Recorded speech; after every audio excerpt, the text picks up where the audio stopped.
Salut à toi qui regarde cette vidéo. Moi c'est Kuroki Sensei, j'espère que tu vas bien. Et je profite de l'occasion pour te souhaiter un joyeux Noël en avance. Aujourd'hui on va parler du Sharingan et plus précisément du Mangekyo Sharingan et du Kamui. Mais avant de commencer la vidéo, va dans l'espace commentaire et dis-moi pour toi quel est le meilleur Mangekyo Sharingan et pourquoi. Déjà je vais vous expliquer pourquoi j'ai fait cette vidéo. Alors récemment j'ai réagi à une vidéo de la chaîne Contre Culture que vous connaissez sûrement et la vidéo portait sur la puissance de Obito. Et si vous avez l'habitude de suivre mes vidéos, vous savez que j'aime être le plus objectif possible. Alors je suis allé dans la barre de commentaires et j'ai mentionné Obito doit dire merci au celui de Hashirama. Et j'ai rajouté ensuite Shisui et Itachi avec ces cellules seraient presque imbattables. Et là, je me suis fait dénigrer par de nombreux fans de Obito. C'est à croire que lorsqu'on essaie d'apporter une nuance et d'être réaliste dans certains domaines en faveur d'Itachi, on te traite tout de suite d'Itachiste. Je ne sais pas pourquoi, mais j'ai bien mentionné le nom de Shisui, mais je n'ai pas été traité de Shisuiste. C'est donc ça qui m'a poussé à faire cette vidéo. Mon objectif ici dans cette vidéo est de montrer les points forts et les points faibles de chaque Mangekyo Sharingan. Parce qu'il faut qu'on soit clair et réaliste. Si Itachi et Shisui avaient eu les cellules de Hashirama, leur niveau aurait été tout autre. Bon, on ne va pas trop parler et on va discuter dans la vidéo. Déjà, c'est quoi le Kamui? Le Kamui est une technique du Mangekyo Sharingan de type spatial-temporel qui crée une dimension parallèle. Kamui permet donc de relier cette dimension parallèle qu'elle a créée au monde réel. La technique Kamui, comme toute technique de Mangekyo Sharingan, octroie principalement 3 facultés à son utilisateur. Si Itachi de son côté a la Materatsu, le Tsukuyomi et le Susanoo, Sasuke a la Materatsu, le Enton qui est une forme plus avancée de la Materatsu et le Susanoo, ou même encore Shisui et son Koto Amatsukami. Obito et Kakashi eux ont le Kamui, dont chacun dispose d'une faculté. L'œil droit qu'utilise Obito lui octroie une intangibilité et la faculté de pouvoir délocaliser des parties de son corps dans la dimension parallèle. J'ai l'impression qu'avec tous les ninjas qui l'ont croisé qu'il passait à travers la matière. Obito a également la possibilité d'envoyer tout ce qu'il touche dans sa dimension Kamui. Et grâce à Kamui, il peut contourner des barrières magiques, s'introduisant ainsi dans des villages sans que personne ne s'en aperçoive. A noter aussi que lorsque Obito lance des projectiles depuis le portail Kamui, ces objets subissent des distorsions qui multiplient leur taille par environ 10 à la sortie du vortex. Et grâce à cette propriété, Obito peut rendre géants des objets aussi variés que des shurikens, des kunai ou même des récepteurs de chakra. De plus, la distorsion permet de transformer une simple technique Katon en un tourbillon de flammes. Cette information est très importante car beaucoup pensent que Obito est l'égal de Madara en termes d'utilisation du Katon. Madara lui utilise directement son chakra pour générer un Katon destructeur. Par contre, Obito lui génère son Katon puis l'aspire grâce à son Kamui. Et lorsqu'il libère son Katon de la dimension parallèle, le Katon ou tout objet qu'il a absorbé se retrouve boosté par le vortex. Du fait de sa spirale, les objets se retrouvent boostés aussi bien en taille qu'en puissance. Vous voyez donc qu'il n'y a pas de comparaison entre les deux. Car de 1, Obito va devoir utiliser une technique Katon pour générer son feu. Et 2, utiliser son Kamui pour augmenter la puissance de son Katon grâce au vortex. Donc pour générer un Katon du niveau de celui de Madara, il va consommer beaucoup plus de chakra que Madara. Maintenant passons à l'œil gauche du Kamui détenu par Kakashi.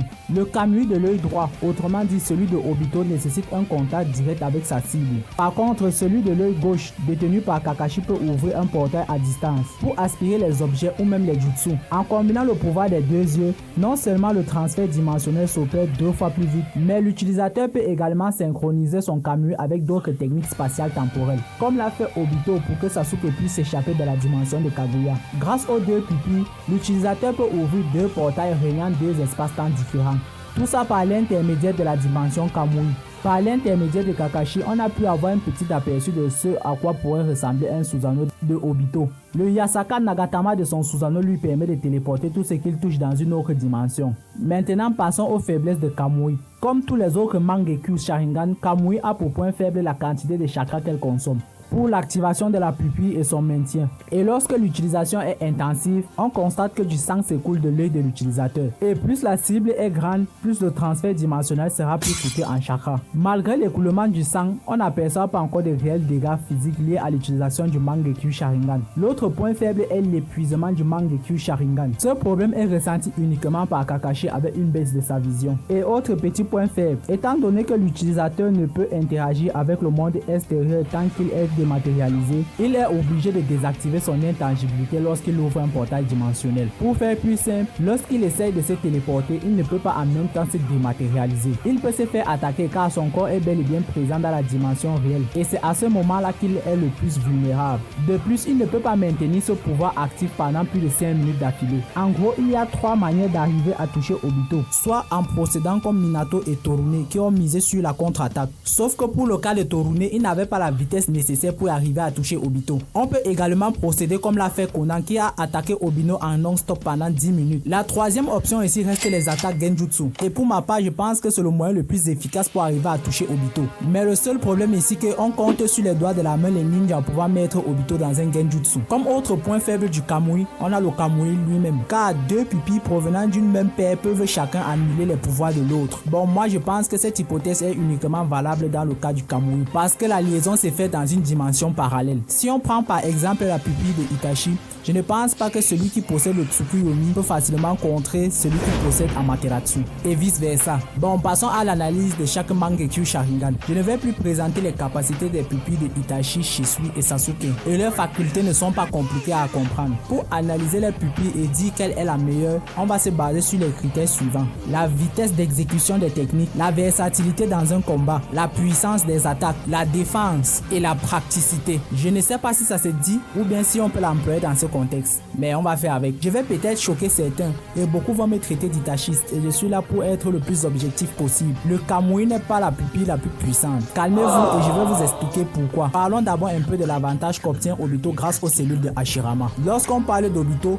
plusieurs personnes font exprès d'oublier le boost que procurent les cellules d'Hashirama. En gros, je vais vous faire un petit résumé des avantages que les cellules d'Hashirama donnent. D'abord, prenons le cas de Danzo. Grâce aux cellules de Hashirama, Danzo a basé toute sa stratégie de combat sur ses Sharingan. Étant un expert de l'utilisation de l'Inazagi, mais l'utilisant très mal, pour quelqu'un qui ne possède pas les cellules d'Hashirama, l'utilisation de l'Inazagi ne dure que quelques instants. Mais grâce aux cellules d'Hashirama, Danzo a pu rallonger la durée de l'Inazagi. Et après l'utilisation de l'Inazagi, l'utilisateur perd la pupille qui a servi à lancer la technique. Mais grâce aux cellules de Hashirama, Danzo peut régénérer les pupilles qui ont servi à lancer l'Inazagi. En dehors de ça, Danzo a également obtenu un boost au niveau des capacités physiques. Sa régénération cellulaire l'empêchait de vieillir aussi vite que les autres. Prenons l'exemple simple de Hiruzen. Danzo et Hiruzen étaient du même âge, mais lorsqu'on les voit, on a l'impression que Hiruzen était le père de Danzo. Lorsque Itachi Edo a rencontré Naruto, et après que Itachi s'est défait de l'Edo Tensei, quelques instants après, Itachi a dit à Naruto que l'utilisation de la pupille de Shisui permet de contrôler son adversaire. Mais après le lancement de ce Genjutsu, la pupille devait être inutilisable pendant 10 ans.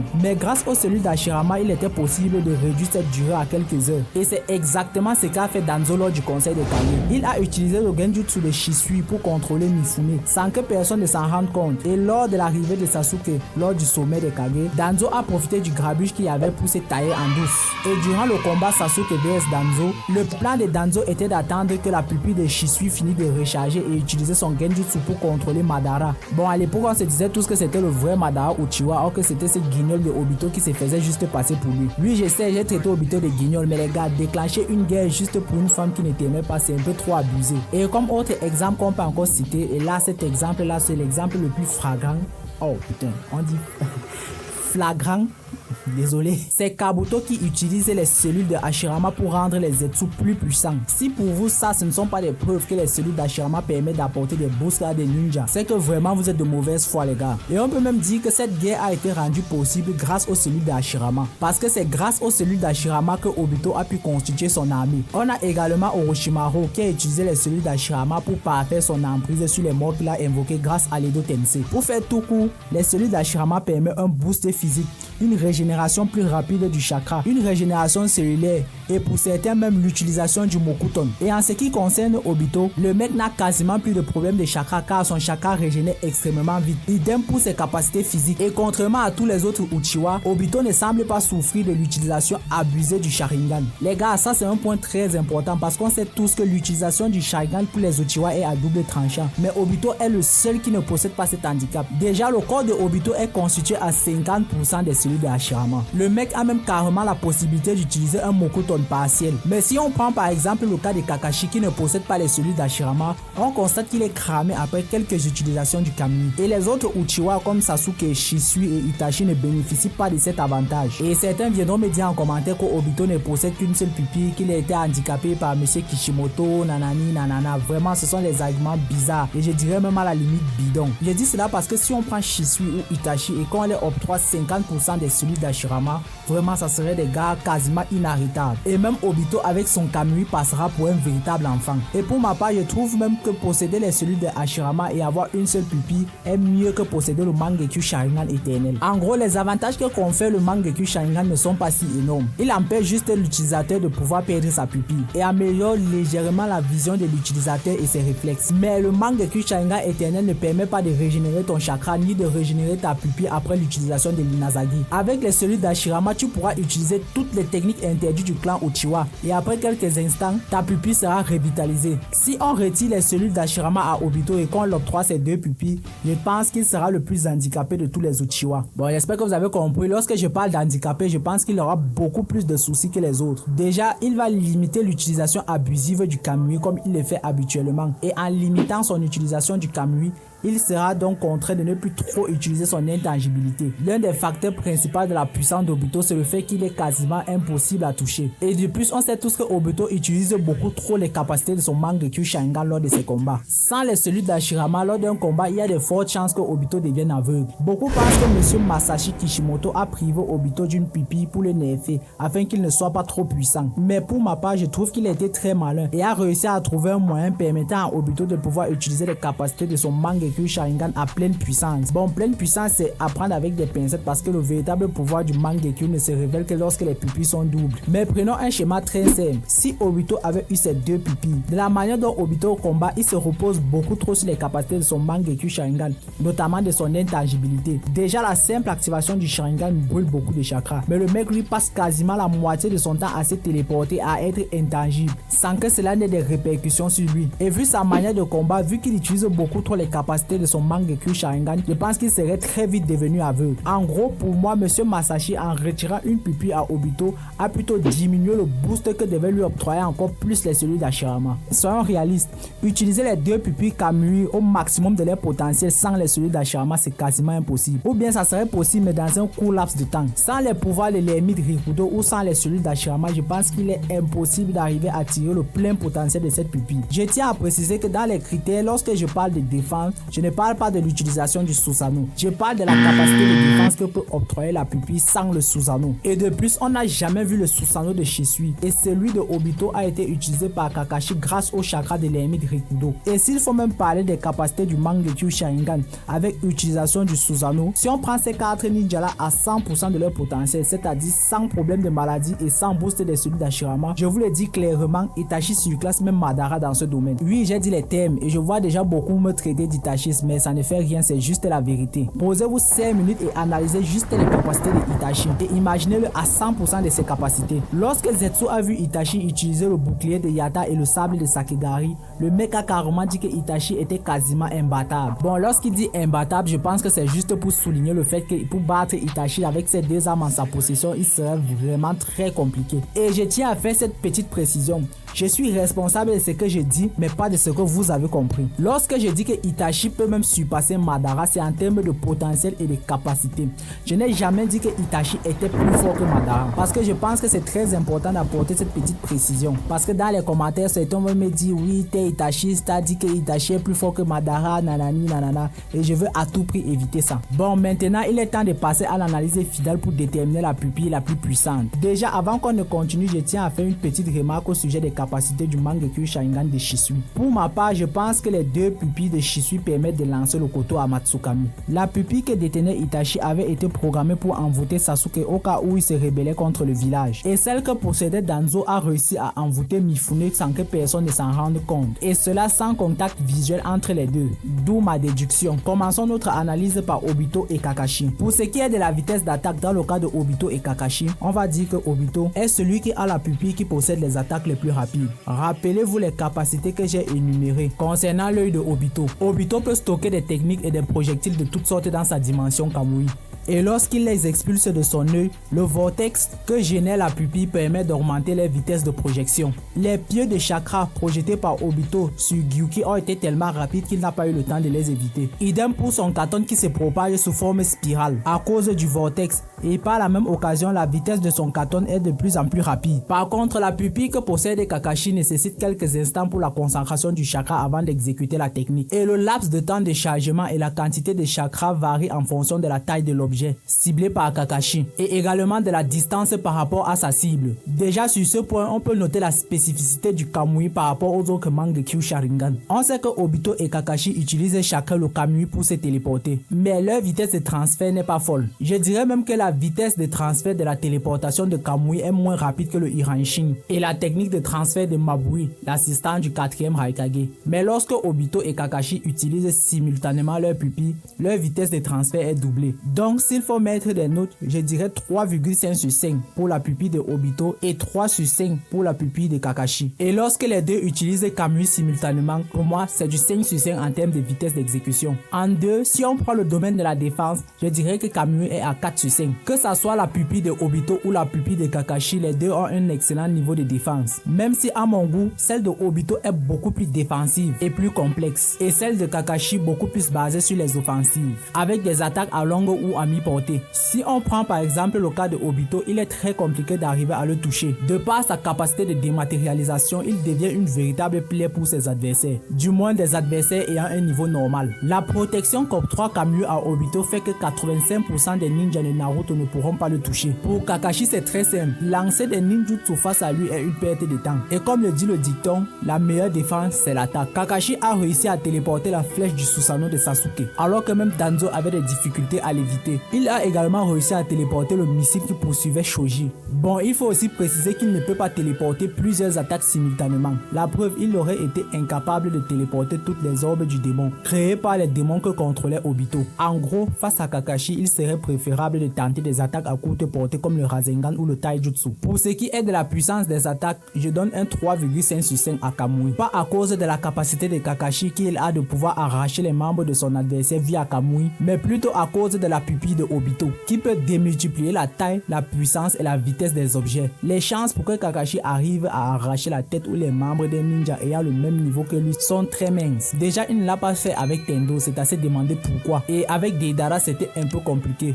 Et vous allez me dire que c'était la première fois qu'il tentait, mais il a pris beaucoup trop de temps, tout ça pour arriver à arracher seulement les bras. En 4, on va parler de la versatilité. Pour ce qui est de la versatilité, je donne un 4,5 sur 5 à Kamui. Celui qui possède les deux pupilles de Kamui a un champ de possibilités énorme. Le mec sera littéralement blindé en attaque comme en défense. Évidemment, sous condition d'avoir soit les cellules d'Ashirama, soit le chakra de l'ermite Rikudo. Et en 5, on va parler de la praticité. En fait, c'est le terme que j'ai choisi pour parler de l'utilisation de la pupille. En gros, c'est de savoir si on peut utiliser cette pupille plusieurs fois lors d'un combat. Et pendant combien de minutes. Déjà, sachez que toutes les notes que je donne au Kamui de Obito, je prends toutes ces prestations qu'il a réalisées avec les cellules d'Ashirama. Et ces cellules ont tendance à faucher le résultat puisqu'elles gomment certaines difficultés qu'octroie le Sharingan. Pour moi, sans les cellules de Hashirama, en termes de praticité, Kamui c'est du 2,5 sur 5. Je vois mal un ninja combattre avec les deux pupilles de Kamui et ne pas se retrouver aveugle ou à court de chakra. Il va falloir se dématérialiser à chaque fois, se téléporter, utiliser des objets conservés dans sa dimension Kamui, téléporter les attaques de l'adversaire. Tout ça tout en utilisant d'autres techniques de base. Et ce qui est sûr, à un moment donné, il y aura l'utilisation du Susanoo qui non seulement use la pupille, mais cause également des dégâts physiques très douloureux et très importants. Sans compter que seulement l'activation de la pupille brûle énormément de chakras. Franchement, je pense que sans les cellules de Hashirama ou bien le chakra de l'ermite Rikudo, le Kamui ne peut pas révéler son véritable pouvoir. Passons à Itachi. Déjà, les deux capacités du Sharingan de Kakashi sont Amaterasu et Tsukuyomi. Et pour ce qui est de la vitesse d'exécution des techniques, je donne un 4 à Amaterasu et un 4 à Tsukuyomi. Évidemment, tout ça c'est sur 5. Du simple fait que cette technique marche grâce au contact visuel démontre déjà que pour utiliser le Tsukuyomi, on n'a pas besoin de trop de temps de préparation. Et concernant Amaterasu, je ne veux pas prendre le Itachi qui a affronté Sasuke car il était beaucoup trop malade et sa préparation d'Amaterasu prenait un peu trop de temps. Mais je vais me baser sur ce qu'il a fait lorsqu'il était Edo. Parce que logiquement, ce Itachi est censé être moins fort qu'à son prime. Et on remarque que pour lancer Amaterasu, il n'a pas besoin de trop de temps de concentration de chakra. Pour ce qui est de la défense, ça va être un peu compliqué concernant les pupilles de Itachi. Pour moi, Tsukuyomi ici ici ne sert à rien en termes de défense. Si par exemple on t'envoie une boule bijou, c'est pas avec le Tsukuyomi que tu vas réussir à te protéger. Mais grâce à Amaterasu, Itachi dispose d'un moyen de protection assez élevé. Amaterasu consomme tout ce qu'elle touche. C'est très simple. Pour se protéger, Itachi n'a qu'à lancer Amaterasu sur l'attaque de l'adversaire. Le problème ici sera maintenant la vitesse à laquelle ces flammes consument les attaques. Car je pense que pour consommer une attaque comme le Shibaku Tensei de Pain, ça va prendre énormément de temps à Amaterasu. Donc je pense que 3,5 sur 5 en défense pour cette pupille, c'est parfait. Concernant la puissance des attaques, je donne un 5 sur 5 à Amaterasu et un 5 sur 5 à Tsukuyomi. C'est très simple. Dans le databook, il est dit que Itachi possède l'attaque physique la plus puissante qui est Amaterasu et l'attaque psychique la plus puissante qui est le Tsukuyomi. Grâce au Tsukuyomi, Itachi peut torturer son adversaire pendant des semaines alors qu'il ne s'est écoulé que quelques secondes dans la réalité. Et Tsukuyomi est capable de quasiment tout brûler. Pour ce qui est de la versatilité, je donne un 3,5 sur 5 à la pupille de Itachi. Concernant les capacités de la pupille de Itachi, elles ne sont pas hyper fortes en termes de protection, mais elles sont beaucoup plus basées sur l'attaque. Pour ce qui est de la praticité, je donne un 4 sur 5 à Itachi. Et certains vont me dire que Itachi ne pouvait pas utiliser sa pupille pendant très longtemps, car juste après quelques utilisations, il était déjà cramé. Mais je vous rappelle qu'il n'était pas cramé uniquement à cause de l'utilisation de ses pupilles, mais également à cause de sa maladie. Sa maladie a joué beaucoup sur ses capacités physiques et même ses quantités de chakra. Je pense qu'un Itachi à 100% de ses capacités, c'est au moins un 4 sur 5 en termes de praticité avec sa pupille. Passons à Sasuke, et ici ça va aller très vite. Sa pupille, c'est la pupille la plus facile à analyser.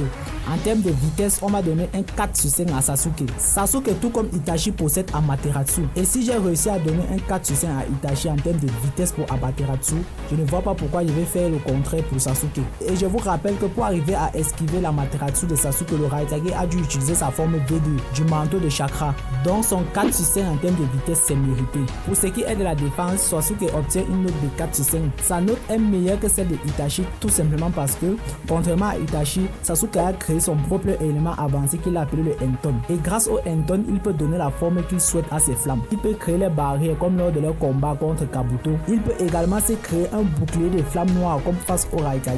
Donc les options en termes de défense pour lui, c'est énorme. Passons à la puissance des attaques. Pour ce qui est de la puissance des attaques, je vais donner un 4 à Amaterasu pour Sasuke.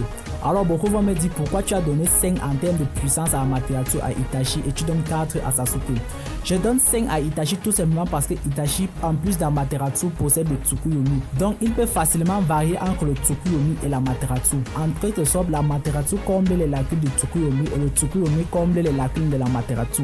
C'est pour cette raison que je donne un 5 à Itachi en termes de puissance avec l'Amaterasu et que je donne 4 à Sasuke. Pour ce qui est de la versatilité, je donne 4 à Sasuke. L'Amaterasu de Sasuke s'adapte parfaitement pour l'attaque comme pour la défense. Et pour ce qui est de la praticité, je donne un 4,5 sur 5 à Sasuke. Du simple fait qu'il possède le Mangekyou Sharingan éternel, il obtient la possibilité de pouvoir spammer l'utilisation de sa pupille sans trop de problèmes, contrairement aux autres. Passons maintenant à l'analyse de la pupille de Shisui. En termes d'exécution de la technique, je vais donner un 4 sur 5 à la pupille de Shisui. Fonctionnant via contact visuel, un peu comme le Tsukuyomi de Itachi, je pense que le temps de préparation est assez réduit. Donc 4 en termes de vitesse d'exécution, c'est amplement suffisant pour cette pupille. Bon, pour ce qui est de la défense, je pense que c'est le gros point faible de cette pupille. Je donne un 2 sur 5 en termes de défense à cette pupille. Certains me diront que pour se protéger, Shisui pourra tout simplement placer un ninja sous son emprise et les problèmes sont réglés. Et sa pupille prend 10 ans avant de se recharger. Donc en termes de défense, cette pupille est très faible. Et pour ce qui est de la puissance de l'attaque, je pense que tout le monde ici sera d'accord avec moi. La pupille de Shisui mérite son 5 sur 5 en puissance d'attaque. Ici, il n'y a même pas matière à argumenter, c'est du 5 sur 5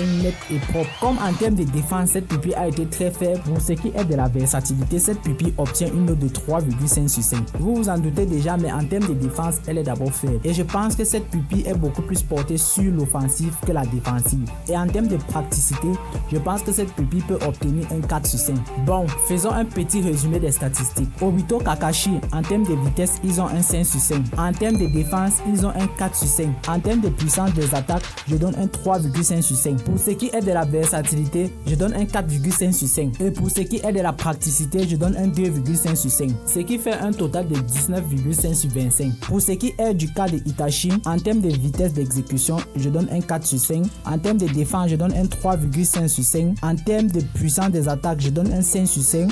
En termes de versatilité, je donne un 3,5 sur 5. Et en termes de praticité, je donne un 4 sur 5. Passons à Sasuke. En termes de vitesse d'exécution des techniques, je donne un 4 sur 5. En termes de défense, je donne un 4 sur 5. En termes de puissance des attaques, je donne un 4 sur 5. En termes de versatilité, je donne un 4 sur 5. Et en termes de praticité, je donne un 4,5 sur 5. Et pour finir, prenons Shisui. En termes de vitesse d'exécution des techniques, je donne un 4 sur 5. En termes de défense, je donne un 2 sur 5. En termes de puissance de la technique, je donne un 5 sur 5.